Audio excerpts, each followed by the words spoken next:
আসসালামু আলাইকুম সবাইকে নতুন একটা ইউটিউব ব্লগে স্বাগত জানাই। আজকে যাচ্ছি পাবনা সদরে, সেজন্য সকাল সকাল বেরিয়ে পড়েছি। এই যে শহরে ঢোকার পরেই অনেক জ্যাম। এই রিক্সাওয়ালা মামা যেতে যেতে ভালোই গল্প করছিল। সে বলছিল যে আমিও এই শহরে নতুন এসেছি গাড়ি চালানোর জন্য। তো গল্প করে ভালোই লাগলো। তো যাওয়ার পরে এখন দেখছিলাম হচ্ছে ডক্টর আসেনি, কারণ ডক্টরের ছিল আজকে অফ ডে। তখন মুডটাই একদম খারাপ হয়ে গেল, কারণ হসপিটালে বারবার দৌড়াদৌড়ি করতে ভালো লাগে না, কেউ কারণ ছাড়া যায়ও না, এটা খুবই কষ্টকর। তো তারপরে কি করব, সদরের থেকে বাইরে হয়ে যেই গাড়িটা নেওয়া হয়েছিল, তাই খুশি মনে এই খালাকে বকশিস দেওয়া হলো। সেটা হচ্ছে সবার থেকে নেয় হয়তো। তো ওখান থেকে আমরা বেরিয়ে চলে আসছি, এখন বেশি দেরি করতে পারিনি কারণ ডক্টর ছিল না। ২-১ দিন পরে আবার যাব ডক্টর দেখাতে। তো এই যে আবার সিএনজি রিজার্ভ করে আমরা হচ্ছে আবার বাড়ির দিকে আসছি। বাড়ি আসার পরে আমি আবার একটু হচ্ছে বিকেলে যাব নানির বাড়ি, মানে আমার ছোট মামার বাড়ি। তো অবশ্যই আমি আপনাদেরকে শেয়ার করব। তো এই যে বিকালের বেলা বেরিয়ে পড়েছি। আমার মামার বাড়ি যেতে বেশি টাইম লাগে না, ১০ টাকা অটো ভাড়া, মানে খুব কাছে। এই একটা জায়গায় জীবনের অনেকটা সময় পার করে ফেলেছি। কারণ যখন যেতাম ছোট ছিলাম বিয়ের আগে, তখন খুবই ভালো লাগতো। কারণ আমার বয়সী হচ্ছে আমার মামাতো বোনেরা ছিল। খুবই মজা করেছি। সেটা স্মৃতি হিসেবে থাকলেও খুবই ভালো লাগে। এই একটা জায়গাতেই মনে হয় নিজের মনের প্রশান্তি। তো আমার সমবয়সী কেউ নেই তো কি হয়েছে? তো এই ছোট বাচ্চাগুলোকে পেয়েছি। ওদের সাথেই একটু যাচ্ছিলাম মাঠের দিকে ঘুরতে। তো ওরা বল নিয়ে যাচ্ছিল, আমিও ওদের সাথে একটু বল ছোড়াছুড়ি করছিলাম। আসলে আমার সবার সাথে মিশতে খুবই ভালো লাগে। কারণ ধরতে গেলে আমাকে নিজেকে দুরন্ত মনে হয়। তো ওদের সাথে খেলছিলাম।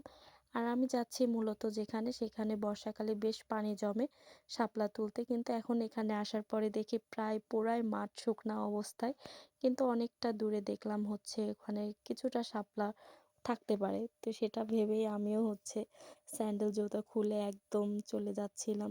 দেখুন এদিক দিয়ে একদম ছাগল বেঁধে দিয়েছিল। কিন্তু আমার খুবই ভালো লাগে এই জায়গাটা। নানির বাড়ি যাব আর ওখানে যাব না সেটা কোনোদিনও হয়নি। তো যাওয়ার পরে এই হাতের ২ টা যেটা তুলছে, একটা দিয়ে আরেকটা মনে হয় পেয়েছিলাম, ৪ টা ফুলই ছিল। তাছাড়া আর কোনো ফুল নেই। দেখুন কত সুন্দর প্রকৃতির মাঝে মনে হচ্ছে যেন একটা নীলমণি ফুল আমার হাতে। খুবই ভালো লাগছিল। আমার আমার ঘুরে বেড়াতে আমি প্রচণ্ড বেশি ভালোবাসি। আমার ছোট, ছোট মামাতো ভাই বোনেরা বলছিল চলো আপু আরো অন্য, অন্য জায়গায় যাই।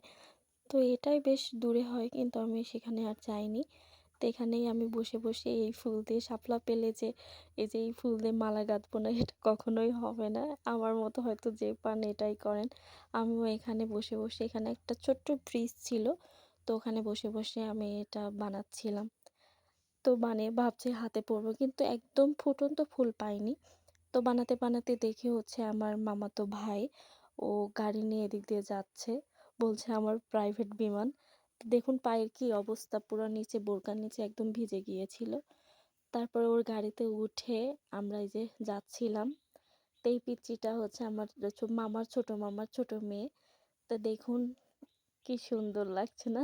গ্রামের পথ মানে অনেক সুন্দর। তারপরে আমি এই হাতে বেঁধে নিলাম। এটা হচ্ছে শিউলি বা নীল শাপলা বলে। তো আমি তারপরে এটা দিয়ে সুন্দরভাবে ওকে বলছিলাম যে তুমি এটা একদম ফুটিয়ে দাও। তো চলুন একটু আমার মামার বাড়ি আপনাদেরকে ঘুরে দেখাই। এটা হচ্ছে বাইরে একদম রাস্তার সাথে। খুবই নিরিবিলি পরিবেশ, একদম ফাঁকা জায়গায়। আমার হচ্ছে মামা ৪ টা। পিছনে লাইন করে, করে আমার মামার বাড়ি। এখানে আমার খুবই ভালো লাগে গেলে। তো চলুন তাহলে আপনাদেরকে ঘুরে দেখাই, ভিতরে যাই কেমন কি। তো এটা হচ্ছে বাড়ির বাহিরের সামনে হচ্ছে ছোট, ছোট লিচু গাছ, বেল গাছ, বেশ কিছু, কিছু গাছ আছে, বড়ই গাছ, মেহগনি গাছ। ভালোই লাগে বাড়ির সামনে। তারপর আমরা বাড়ির ভেতরে ঢুকে গিয়েই হচ্ছে দেখি কেউ এখানে মামা মুরগি পালার জন্য এই যে ১০০ টা ব্রয়লার মুরগি কিনেছে। এটা হচ্ছে হিট দিচ্ছে। ছোট, ছোট একদম বাচ্চা। দেখুন কত সুন্দর লাগছে। আপনারা তো সবাই দেখেন যে হচ্ছে আমি মুরগি, আমাদের বাড়ির হাঁসগুলো আপনাদের সাথে শেয়ার করি। কারণ এগুলো আমার প্রচণ্ড ভালো লাগে। তো এটা হচ্ছে বাড়ির সামনে করে নিয়েছে দেওয়াল দিয়ে, বাহিরে রান্নাঘর গোয়াল করেছে। এই যে এটা আমার নানি এসে বসলো। এগুলো আপনাদের সাথে শেয়ার করে রাখার একটাই কারণ, হচ্ছে নিজেরও মেমোরি হয়ে থাকবে, আপনাদের সাথে শেয়ার করেও ভালো লাগে। এর জন্য কারণ বিবাহিত জীবনের পরে মামাবাড়ি, নানাবাড়ি যাই বলেন না কেন, যাওয়া ঠিক তেমন হয় না। কারণ একটা সংসার জীবন মানেই নিজের সংসারে ব্যস্ততার কারণ। সেজন্য যাওয়া হয় না। সেজন্য আপনাদের সাথেও শেয়ার করছি। এটা হচ্ছে রান্নাঘর বাহিরে। তো রান্নাঘরটাও আমার বেশ ভালোই লেগেছে। উপরে হচ্ছে গ্যাসের চুলার সিস্টেম করেছে। সাইডে মাটির চুলা, ওই পাশে খড়ি পাতা রাখে। খুব গ্রামের রান্নাঘর মানে খড়ি পাতা লাগবে, যেহেতু আমরাও সেম সব জায়গায় এরকম। তো রান্নাঘর থেকে বের হয়েই এই যে ছোট্ট লিচু গাছের চারা লাগিয়েছে। এর আগের বার এসেছিলাম লিচুর সময়, দেখি লিচু হয়েছিল। তো এটা হলো ঢোকার পথ। ঢোকার পর এই রুমগুলো এখনো সারা হয়নি। ৪ টা রুম ঠিকভাবে সেরেছে সুন্দরভাবে। তো এটা হচ্ছে এই পাশে যে রুমে আমি এখন যাচ্ছি, এটা হচ্ছে আমার মামার বড় ছেলের রুম। ও বেশ কিছুদিন আগেও বিয়ে করেছে, কিন্তু ওরা বাসায় ছিল না। তো গিয়েও একটু ফাঁকা ফাঁকাও লাগছিল। তো ঘুরে ঘুরে দেখছিলাম নিজেও। গিয়েছিলাম আমি আর আম্মু, আপনাদের ভাইয়া আসেনি। আর আমরা সন্ধ্যাবেলাতে আবার বাড়ির দিকে চলে যাব। তো এটা হচ্ছে আমার মামাতো ভাই, এটা হচ্ছে মেজো। ওর রুমটা হচ্ছে সুন্দরভাবে রং করছে, তাই আমাকে দেখাচ্ছিল। কত সুন্দর ছেলে দেখুন, নিজের কাজ নিজেই করছিল। তা আমি বলতেছিলাম যে আমাকে একটু দাও রং করতে। তো বলতেছে যে না না তুমি পারবে না, আমি করতেছি। তারপর আমার খুবই ইচ্ছা করছিল যে আমি এই একটু রং করি। ও দিবেই না, কিন্তু সেই সময়ে ওর ফোনে একটা ফোন আসছিল। তো আমি এই সুযোগেই আমি একটু ভাবলাম যে একটু রং করি। রং করাটা দেখলাম খুব বেশি কঠিন কাজ নয়। সেজন্য আমি রংটাকে মিশিয়ে নিয়ে এবার দেয়ালে হচ্ছে সুন্দরভাবে ঘষাঘষি করছিলাম। ভালোই লাগছিল। আসলে নানির বাড়ি, মামার বাড়ি খুবই মজা।